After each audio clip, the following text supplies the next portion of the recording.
Bien, parece que ya va bien. Bueno, se estaba dando la bienvenida a todo el mundo a esta nueva proyección del Cineclub Manuel Fernández Valero, ya la última del año, ya nos vamos de vacaciones hasta el que viene. Si queréis, luego de hecho podemos repasar el programa que tenemos para el año que viene. En primer lugar, bueno, agradeceros a todos y a todas los que nos habéis estado acompañando, porque veo muchas caras familiares y muchas caras que nos faltan y se agradece de corazón ese apoyo a esta iniciativa. Y en segundo lugar, comunicaros que hoy va a ser una sesión especial, cuanto menos, porque vamos a proyectar El extraño viaje de Fernando Fernán Gómez, que es una película de 1968, y yo me he confundido y me he preparado El viaje hacia ninguna parte de Fernando Fernán Gómez de 1986. Había muchos ingredientes que me han llevado a la confusión y por otra parte también se debe a que yo este último mes he estado mucho en la cabeza con el tema de la programación del año que viene y bueno, El viaje a ninguna parte, hacia ninguna parte es una de las películas que va a estar en esta programación.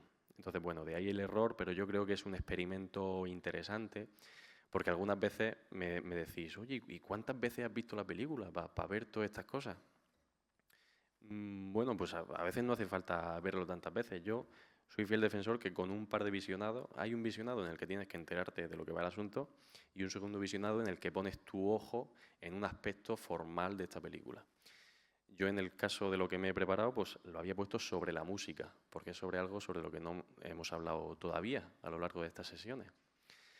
Y no sé dónde lo pondré ahora, porque la verdad que la película la desconozco. Me he leído la sinopsis hace un momento. Pero bueno, venimos a jugar. Entonces, por eso, más razón si cabe, para que después en el coloquio podáis aportar, podáis, sobre todo la gente que incluso ya la ha visto, pueda dar su punto de vista, su opinión. Y en fin, abramos un poquito de debate, que yo creo que igualmente va a ser interesante. No me enrollo más y vamos a ver la película. Muchas gracias. Bueno, veo que os quedáis muchos, cosa que me alegra. Ahora podemos hablar un ratito de la peli. Bueno, como os he comentado, aunque sé que hay gente que ha entrado a mitad y no ha llegado a escucharlo, pero por una confusión había visto otra película de título parecido, también de Fernando Fernán Gómez. Entonces, a mí siempre me gusta hacer un análisis en la que yo he visto, sí, efectivamente. Ahí estaba de protagonista. Bueno, me alegra que compartamos eso al menos. Lo que comentaba que a mí me gusta hacer siempre un análisis formal de alguna cuestión de la pieza. En este caso es muy complicado darte cuenta de la forma, es decir, darte cuenta del cómo te cuentan la historia cuando ves una película por primera vez, porque estás mucho más pendiente de qué te están contando. Estás mucho más pendiente del qué que del cómo. Pero bueno, aún así me he quedado con algunas cositas que podemos hablar a continuación. Bueno, a todas luces la historia aborda las temáticas de la modernidad, la lujuria y lo extranjero, aquello que viene de fuera, frente a lo conservador, a lo casto y a lo español o a lo tradicional, en este caso. De hecho, hay un punto en el que Fernán Gómez lo hace muy evidente con este cartel que dice la lujuria, si abandonas la lujuria un mes, ella te abandona tres. A mí me parece que ahí lo subraya demasiado, pero bueno, luego en su filmografía será más sutil. Me gusta cómo comienza la película en un plano que es muy similar al plano de apertura de La ventana indiscreta. En La ventana indiscreta de Hitchcock tenemos eh, este paneo traveling que va recorriendo la habitación del fotógrafo, del protagonista, y de esta forma simplemente mostrándonos elementos que hay en esta habitación sin mostrarnos a nadie, a ninguna persona, entendemos pues, que es un fotógrafo deportivo y que además se ha lesionado, ¿no? Y por eso ahora está encerrado en esa habitación. Eh, como digo, esta película abre de un modo muy similar. Vemos una pared y donde se nos hace un paneo mezclado con un traveling y vemos multitud de fotografías, multitud de portadas, de revistas, de prensa, etcétera, donde vemos mujeres jóvenes, desde luego exuberantes o en bikini, o hay algunas de estas imágenes que son fotografías, como de una revista, como decía, y hay otras que son de publicidad. Vemos también la simbología de Coca-Cola, por ejemplo, ¿no? Entonces, ahí es donde estamos viendo esa modernidad, esa lujuria y esta cosa de lo que viene de fuera, de lo extranjero, frente a lo que hay aquí. Además, es una película que está especialmente marcada por el qué dirán, ¿no? Y el qué hago o el qué muestro sobre lo que hago. Y de hecho hay estos dos grupitos tan simpáticos, un grupito de mujeres y un grupito de hombres, ya mayores, ancianos, que están pendientes, como si fuese esto el patio de la escuela, ¿no? De que están pendientes de qué pasa en cada rincón, de qué pasa en los bailes, qué pasa con la vecina que está en la ventana, qué pasa con esta familia, estos tres hermanos. Em, Como decía, bueno, también al inicio, justo después de este plano secuencia, nos vamos directamente a un baile. Y es curioso cómo se representa este baile. En este baile, a la primera persona que vemos es Angelines, que es esta chica joven que va con el vestido corto y que baila sin ningún pudor y que disfruta. Y hay un montón de mujeres y de hombres también, ancianos, que simplemente miran. Ahí tenemos otra diferencia, ¿no? Los que bailan y los que miran. Y es curioso porque de ahí, de ese baile, donde si afilamos todavía un poquito más, cada vez que se hace un baile moderno, cada vez que escuchamos esta música moderna, que puede ser un foxtrot o un swing, que son bailes que vienen de Estados Unidos, la cámara se mueve de forma mucho más dinámica. Y en ese mismo momento de ese primer baile, en cuanto pasamos de eso a un baile más clásico y ya salen todas las parejas a bailar y parejas que tienen algo más de edad, el plano se vuelve completamente estático. Entonces también es revelador de cómo mediante la forma, en este caso mediante el movimiento de cámara, Fernán Gómez nos está narrando ese contraste entre lo moderno y lo antiguo. Y justo después de ahí vamos y nos metemos casi que en el expresionismo alemán. Al inicio de la película no está tan marcado, pero conforme avanza la película se va marcando un poquito más y vemos planos aberrantes, y vemos sombras muy marcadas, y vemos luces con alto contraste, blanco y negro muy llevados a los extremos, ¿no? Es muy expresivo con la luz y, como digo, muy expresionista también. Y justo al entrar en esa casa, lo primero que vemos de esa casa prácticamente es un plano, también un traveling hacia adelante, acercándose hacia una puerta, como intuyendo que alguien ha entrado en la casa, que hay un desconocido, que hay algo extraño tras esa puerta, ¿no? Y es curioso que este plano es un plano que junta un traveling con un paneo y un plano en el que no vemos a nadie, porque de momento vemos estancia, vemos el pasillo, vemos la puerta al fondo, nos vamos acercando. ¿Y cómo hemos empezado la película? Hace 10 minutos. Hemos empezado la película con un plano que junta un paneo, con un traveling y nos va enseñando unas fotografías, como decía, de estas mujeres exuberantes. Hay una rima visual muy clara, hay una cuestión formal muy evidente, y es que se nos están juntando estos dos planos. Y ahí Fernán Gómez lo que yo creo que nos cuenta es que esa lujuria, esa modernidad y esa cosa que viene de fuera es lo que está dentro de la casa. Claro, todavía no lo sabemos, pero luego lo vamos a saber. Esta Ignacia lo que hace, bueno, en primer lugar que tiene un romance a escondidas. En segundo lugar, lo que hace con el hombre, esta cosa morbosa de que modele para él y demás. Y al final, este hombre representa lo moderno, como venimos diciendo. ¿Por qué? Porque él es uno de los músicos que toca estos ritmos que vienen de Estados Unidos. Y a su vez, también es lo extraño, es lo ajeno, es lo que viene de fuera, porque él no es del pueblo, él viene de Madrid. Entonces tenemos perfectamente articulada este contraste ya desde cómo se nos está contando la historia, ¿no? De cómo se está construyendo esos planos. Y luego, otro aspecto formal que hasta el momento no habíamos destacado tanto en estas sesiones, pero que me ha parecido especialmente llamativo, es el cómo separa a los personajes. En este caso, a este trío protagonista que tenemos a Venancio y a Paquita, por un lado, que son los dos hermanos que se llevan, y luego Ignacia, que es la tercera en discordia. Y este esquema nos lo plantea más allá del diálogo y más allá de las acciones, aunque con las acciones también. Pero me parece curioso que, por ejemplo, ya hay una decisión de casting que te está contando que hay 2 y 1 por separado. Claramente, Ignacia está mucho más delgada que los otros dos hermanos. Aquí ya hay una decisión de casting que te está narrando diferencias entre los personajes.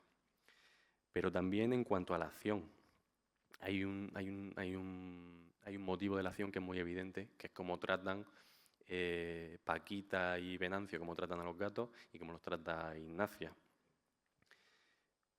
Pero también en cuanto a acción en el sentido de puesta en escena. Hay varios planos, no sé si os habréis dado cuenta, hay varios planos donde están hablando, Ignacia está de pie y Paquita y Venancio están sentados a la mesa. Eso marca también una diferencia entre alturas. Al final son dos personajes que están en una altura y otro personaje que está en otra. También en cuanto a planificación, Paquita y Venancio tienen muchos planos donde están los dos en conjunto y sin embargo planos en conjunto con Ignacia apenas tiene o son planos donde se están confrontando directamente. Es decir, cuando están juntos se pelean y su naturaleza es estar separados, ¿no? Eso es lo que nos está contando a través de la planificación. Y luego a través del vestuario. Y esto también me ha sorprendido, es revelador. El personaje de Ignacia siempre va con su mismo atuendo, su mismo peinado, siempre de negro, ¿no? Tanto Paquita como Venancio, bueno, los podemos ver con camisa, o lo podemos ver con chaqueta, o lo podemos ver, en el caso de ella, con un vestido de lunares, con pijama, con bata, lo vemos de muy múltiples formas, y sin embargo Ignacia no. Pero hay un momento en el que Ignacia lleva el pelo totalmente, lleva unas ondulaciones y lo lleva suelto, no lo lleva recogido y casi que engominado. Lleva el pelo suelto y además va con un vestido blanco. Automáticamente, en ese momento, tú como espectador sabes que ahí va a pasar algo que es diferente. En esa escena va a pasar algo que es diferente. ¿Por qué? Pues simplemente porque hay un elemento que viene siendo A, y de pronto es B. Entonces se nos está marcando, se nos está narrando con una pieza de vestuario y se nos está predisponiendo a un cambio. ¿Cuál es ese cambio? Pues que de un botellazo, bueno, se enzarza en una pelea y de un botellazo Ignacia acaba muerta.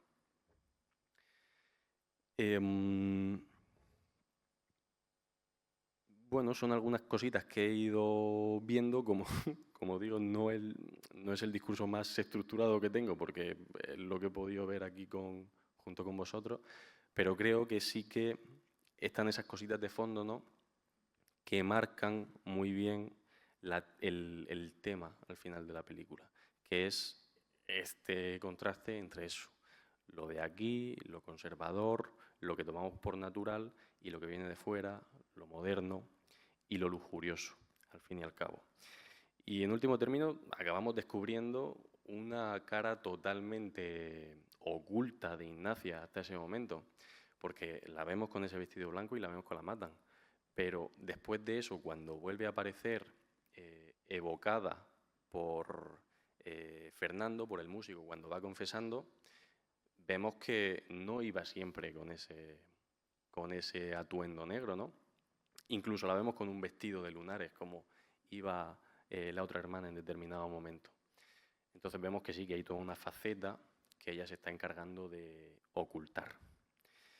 Bueno, me gustaría escuchar de vuestra boca vuestro parecer. No sé si habíais visto ya la peli, si no, si os ha revelado algo esto que os he contado, o si tenéis vosotros algo que revelarme a mí. En cualquier caso, tenemos un micrófono a vuestra disposición y si alguien quiere compartirnos alguna reflexión o su parecer, que no dude en levantar la mano.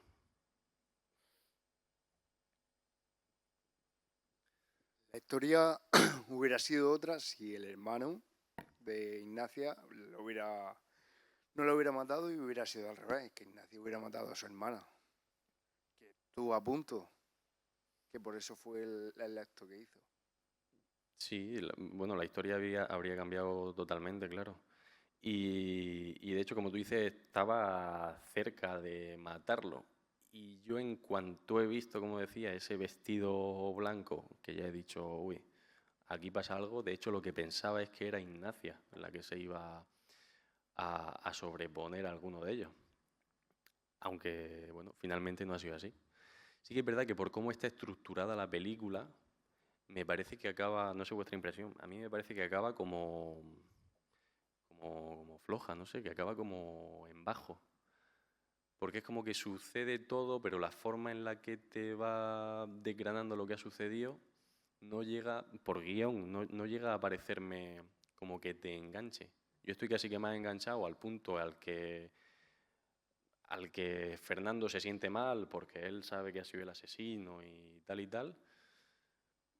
Pero cuando él empieza a confesar, bueno, sí, siento que me están contando lo que ha pasado, pero no sé si habéis tenido también esa sensación como de que pierde fuelle en los últimos compases. No veo alguna gente que asiente. Vale, como veo que no hay mucha más cuestión, lo que sí que me gustaría, ya que estáis aquí. Ah, mira, hay otra pregunta por aquí. Bueno, yo quisiera decir que descubrir el comportamiento oculto de Ignacia, era una mujer que estaba muy reprimida y quería aparentar ante los demás que era muy estricta, que se acataba a las normas convencionales, pero en el fondo estaba deseando transgredir todo eso. Y en cuanto apareció el músico, como que se lo hizo muy rápido, no sé cómo decir, que como que que estaba ella deseando, en cierta manera, y él fue como su manera de sacar todo eso. O también que el músico era muy hábil porque quería el dinero y la engatusó. De alguna manera viene a decir que en esa época, ¿no? La gente, todas esas cosas escondidas, ¿no? Llega un momento que a lo mejor sale a flote. Y oye, una cosa que me ha llamado la atención, Angelines, ¿no? Era como un soplo de aire fresco en aquel sitio, porque era una chica que de verdad que yo le asfixiaba, cómo se movía, cómo bailaba. A mí me ha recordado a una mujer de una película, salvando las distancias, claro, de la película Marcor, que cuando andaba Angeline me recordaba cómo andaba la otra. Me acuerdo de una escena que le tiraban bolas de nieve a los niños porque movía mucho las caderas. Sí, porque se contoneaba mucho. Él se contenía mucho como esta, como Angeline. Y me resultan espíritus libres, personas que estaban asfixiadas. Angeline, de hecho, se marchó. Y la relación que tiene con Beatriz es una relación, dijéramos, de amistad y de entenderse la una a la otra, porque las dos, en cierta manera, estaban viviendo bajo esa toda esa costumbre, ¿no? Como tú has dicho, ¿no? La costumbre española y tantas, una como la otra querían huir. Una haciéndose artista y la otra estaba deseando casarse. De alguna manera a lo mejor quería salir de allí por el matrimonio. Claro, cada una tenía su vía de escape, yo Una vía de creo, escape. planificada. Al respecto de lo que has comentado en primer lugar, me parece muy interesante porque conforme lo decía he ido reflexionando otra cosa. No sé de cuándo data la expresión de salir del armario, pero descubrimos esa cara B de Ignacia a través de su armario, a través de lo que hay dentro de su armario. La primera vez que vemos estas ropas y dicen, esto no tiene ninguna pinta de ser de Ignacia, esto seguro que no es suyo. Pero sí, de algún modo, dentro de su armario también la encontrábamos a ella encerrada, ¿no? cuando tenía ese mundo interior dentro. Yo pienso que ella quería dar una imagen, pero en el fondo tenía muchas ganas de vivir intensamente. Y encontró en ese hombre una manera de Desfogarse. desfogarse. Y eso es muy triste, porque representa una época que no dejaba a la mujer ser auténtica. Eso es lo que quería decir, expresarse libremente. Y aún así no la retrata de una forma especialmente cruda, porque ese pueblo no se siente como un pueblo especialmente opresor. Los personajes, como la única amargada, por así decir, es como la mujer de la mercería, ¿no? Beatriz, La dueña. No, la dueña. la mercera, sí, la jefa de Beatriz. Pero el resto del pueblo, pues sí que es verdad que no quitan el ojo de qué está haciendo el de allí, el de allí, el de más allá, pero no son especialmente Bueno, había un grupito agresivos de tampoco. mujeres que decía, están esas y estamos nosotras, que somos como las decentes, Sí, ¿no? eso sí. ¿Te acuerdas del cuarteto de mujeres Sí, sí, esas sí. que, La que hermana Tarambana. sí, que criticaban a Angelines también? Ujú. Sí, en cierta manera, en la misa, estamos muy pendientes de quién iban a misa y de esas cosas. De hecho, claro, no es la que he visto, pero en el, ay, ¿cómo se llamaba ya? En el viaje hacia ninguna parte, que también de Fernán Gómez, que es posterior, también le daba especial relevancia a la gente que iba a misa. La veremos en el curso que viene, pero en esta película hay un grupo de comediantes que vive muy malamente y para tratar de ganarse el favor del pueblo al que van a hacer el espectáculo, lo que hacen es previamente ir a misa, para que los vean allí. Entonces, sí, desde luego, en torno a las iglesias, hace algunas décadas se articulaba mucha de la vida social de este país y se echaban muchas miradas asesinas en un punto. Era para aparentar que eran personas de vida recta. Sí, de Si bien. no iban a misa, unos descreídos. Bueno, Bien, pues quería comentaros también de cara, bueno, agradeceros de nuevo, de hecho, la consistencia que habéis tenido muchos de vosotros y vosotras en estar asistiendo al Cine Club. Todo este año hemos estado dando una programación que es bastante clásica. De hecho, este es uno de los títulos en realidad más modernos que hemos traído y es del 68. Hemos traído cine mudo, hemos traído Liberty Balance, hemos traído mucho cine de las primeras décadas del sonoro y para el año que viene vamos a tomar un rumbo diferente. Porque como en realidad tenemos tan poquitas sesiones al año, hay tan poquitas veces que nos veamos aquí, para probar cosas nuevas hemos decidido apuntar en diferentes sentidos. Entonces, aunque todavía no sea oficial y es más bien oficioso, pero voy a dar la programación del curso que viene, ¿vale? Sería, por un lado, La vida de los otros, de Florian Henkel, esta es la primera. El viaje a ninguna parte, de Fernando Fernán Gómez. La regla del juego, esta sí es clásica, de Jean Renoir. Deseando amar, de Wong Kar-wai. La primera de las asiáticas que tenemos. Roma, de Alfonso Cuarón. Esta es mexicana. La casa de las dagas voladoras, de Yang Yimou. Esta película es una película de acción formidable y con una puesta de escena que no he visto en ninguna otra peli. O sea, esta peli dentro del comité yo aposté mucho porque estuviera. Es una película que me fascina en cuanto la descubrí. Este director chino en general tiene unas películas que son impresionantes. Y ahora, ¿a dónde vamos? De Nadine Lavaki. Paprika, de Satoshi Kon. Esta es una película de animación, es un anime. Y la posibilidad de que esté, esta no está del todo claro, pero que esté La vaquilla, de Luis García Berlanga. Con esta programación lo que estamos buscando es dar representación a muchas filmografías, a diferentes filmografías del mundo, dentro de un mismo leitmotiv que es, al final no sé exactamente si era detrás de la mirada o en la mirada del director o algo así. Hemos escogido filmografías cuyos autores y autoras tienen una mirada direccional muy marcada. Y luego, al margen de eso, pues tenemos diferentes títulos, entre los que hay cine mudo con Renoir, cine latinoamericano, asiático, cine de mujeres realizadoras, cine español, cine de acción y cine de anime.